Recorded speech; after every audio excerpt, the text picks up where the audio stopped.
Hi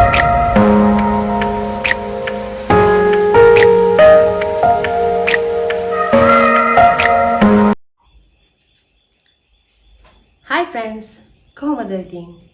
සුපුරුදු පරිදි YouTube එක ඔස්සේ සරලවම ඉංග්‍රීසි ඉගෙන ගන්න අපි අද ඇවිත් ඉන්නවා Slow Motion Sri Lankan කියන YouTube එකෙන් ඔයාලා ගාවට. මම අද මෙහෙම පටන් ගන්නවා. මට බෑ පටන් ගන්න. Can't start. Can't. අද අපි කතා කරන්නේ බෑ කියන අර්ථයේන can't නැත්නම් ඇමරිකන් ඉංග්‍රීසි වල තියෙන can't කියන වචනයත් එක්ක. බ්‍රිටිෂ් වල can't කියනවා, ඇමරිකන් ඉංග්‍රීසි වල can't කියනවා. මට බෑ. අපිට නිතරම කතා කරන්න ඕන වෙනවා. කවුරුත් පටන් ගන්න නෑනේ මට බෑ කියලා.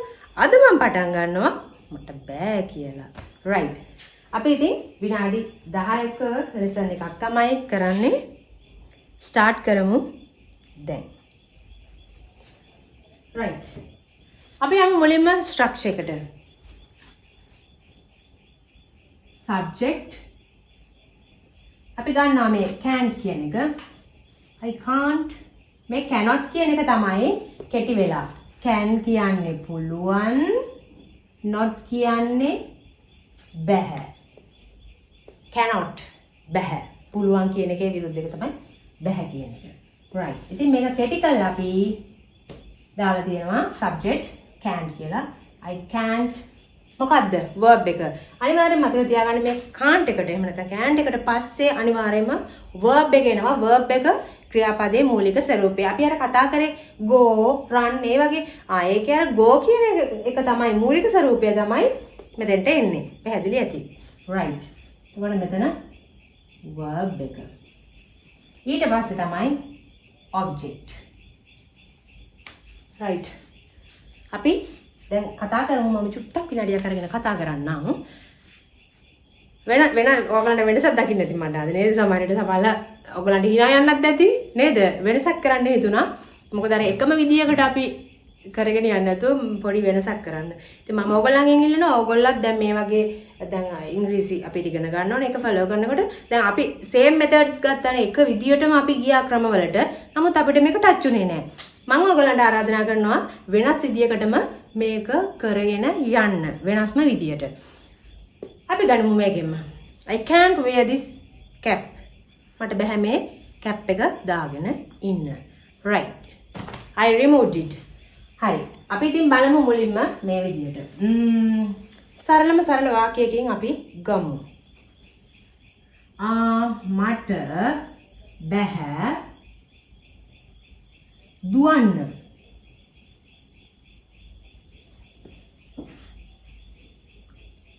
I can't මට බෑ. I can't මට බෑ දුවන්න කියනකොට run. lazy. කවුරු හරි ඔන්න බලන්න අපිට ප්‍රැක්ටිකලි මේක ගන්න විදිය. දැන් අපි හිතනවා මේක වාක්‍ය මේ බෝඩ් එකේ ලියනවා, බුක් එකේ ලියනවා එච්චරයි එහෙමයි කියලා. දැන් අපි කොහේ හරි යනකොට ඉක්මනට යන්න ඕන හරි මොකක් හරි හේතුවකට අපිට කියනවා දුවන්න, ඔයා දුවන්න කියලා. ඉතින් මට දැන් කියන්න අවශ්‍යයි මට දුවන්න බෑ කියලා. I can run. හරිද? මේක පොතේ ලියන එක නෙමෙයි අපි කටින් කතා කරන්න ඕන එක. I can run. ප්‍රායෝගිකයි නේද මේ වාක්‍යය? මට ඒක ඔයගොල්ලන්ගේ මනසට දෙන්න ඕන. ඔයගොල්ලෝ හැමදාම මේක ලිව්වා, මේක දැක්කා. නමුත් ඒක ප්‍රැක්ටිකලි අපි ප්‍රායෝගිකව අපි එදිනදා වැඩවලදී මේක යූස් වෙන්නේ නැහැ. අන්න යූස් වෙන්න නම් ඔයාගේ මනසට දෙන්න ඕනේ. මේක අපිට යූස් කරන්න පුළුවන්, භාවිතා කරන්න පුළුවන් වාක්‍යයක් විදිහට. right. ඊළඟ එකට අපි යමු. මට කතා කරන්න බෑ. right. මට කතා කරන්න බෑ ඉංග්‍රීසියෙන්. I can't speak in English. I can't speak in English. අපි ලියමු මේ විදිහට. I can't speak in English. මම මෙතන ලියනවා English. ඔයගොල්ලෝ මේ නීතිය ඔක්කොම දන්නවා නේද? දැන් මම කියලා දීලා තියෙනවා කලින් ලෙසන්ස් වල. English කියන්නේ භාෂාවක්. එතකොට ඊට මුලින් මුල් අකුර අපි කැපිටල් යොදන්න ඕනේ. සිංහල නම් සිංහල S අකුර කැපිටල් යොදන්න ඕනේ. I can't speak in English. මට කතා කරන්න බෑ ඉංග්‍රීසියෙන් කියලා කියනවා. right. ඊට පස්සේ අපි යමු මේ වගේ එකකට. මට බෑ. දැන් අපි භාෂාවක් කතා කරන එකක් නේ කිව්වේ. තව කවුරු හරි පුද්ගලයෙක් එක්ක කතා කරන එකක්. මට බෑ කතා කරන්න. කතා කරන්න. I can't talk. I can't T-A-L-K talk with you. ඔයත් එක්ක. I can't talk with you. අනිවාර්යයෙන්ම මේක භාවිතාවේ යෙදෙන්න අවශ්‍ය වෙනවානේ. I can't talk with you. මට ඔතේ කතා කරන්න බෑ. එහෙම කියලා අපිට එනවනේ නේද? එන්නේ ඒ ප්‍රායෝගික තැනෙන් හිතන්න. එතකොට මේ වාක්‍ය වගේ කටින් එළියට එනවා. මුමුණන්න. මේ වාක්‍ය මුමුණන්න. අනිවාර්යයෙන්ම ඔයාට පුළුවන්. බෑ කිව්වට අද පාඩමේ ඔයාට පුළුවන්.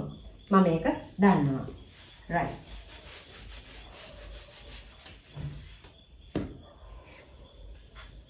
මට ඔයාව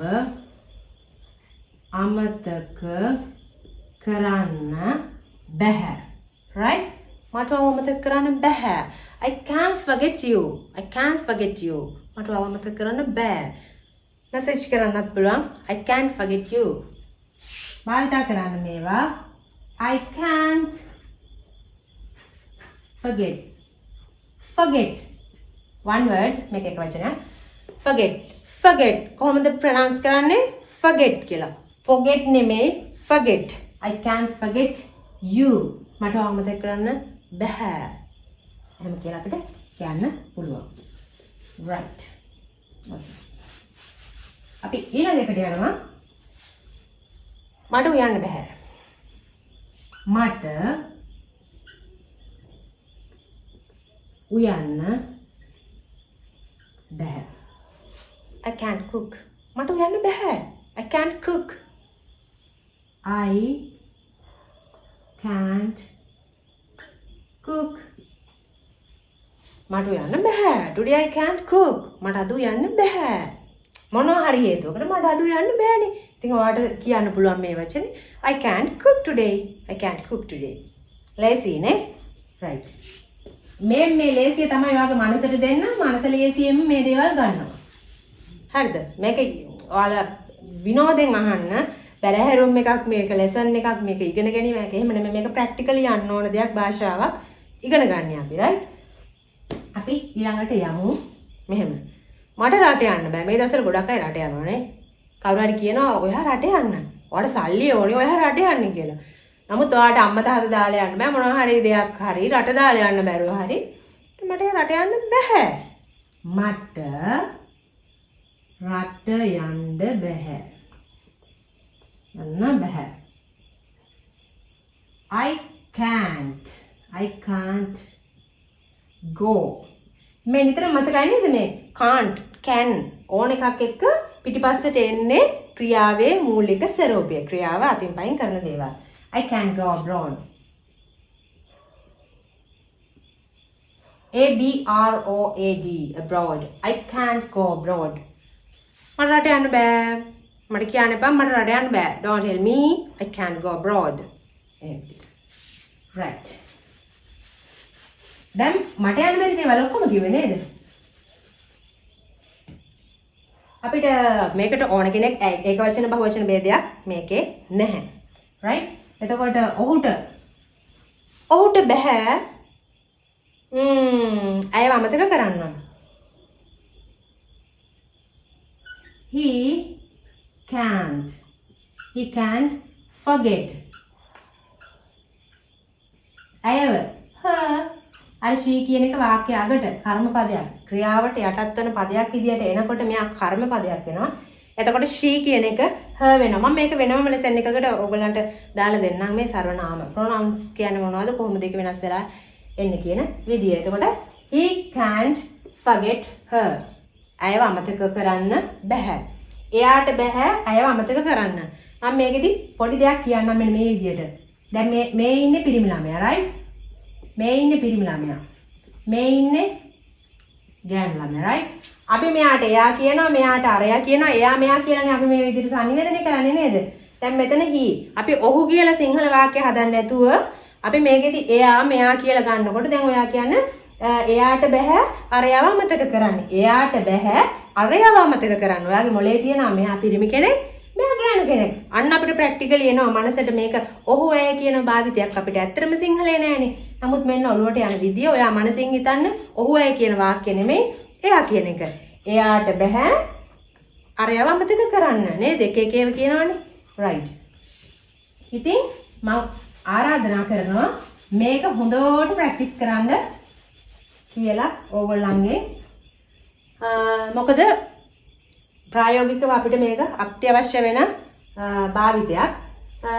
ඉතින් අපි අවසානයේ මෙහෙම ලියමු. I can't sing. පාටි එකට යනවා. ඔයාලට sing කරන්න කියනවා. I can sing. ප්‍රැක්ටිකලි කියන්න ඕගොල්ලෝ. I can sing මෙයා කියලා අපිට කියන්න පුළුවන් නේද? අපි යූස් කරන විදියට I can sing, I can't dance. මම ලැජ්ජයි. I am shy. මම ලැජ්ජයි. ඉතින් ඒ නිසා මොකද්ද? මට dance කරන්න බෑ. කවටිය මට dance කරන්න ඉන්න කියනවා මට dance කරන්න බෑ. I can't dance. ඒක කියන්න පුළුවන්. ඉතින් ගිහිල්ලා එනම් time is over. Goodbye.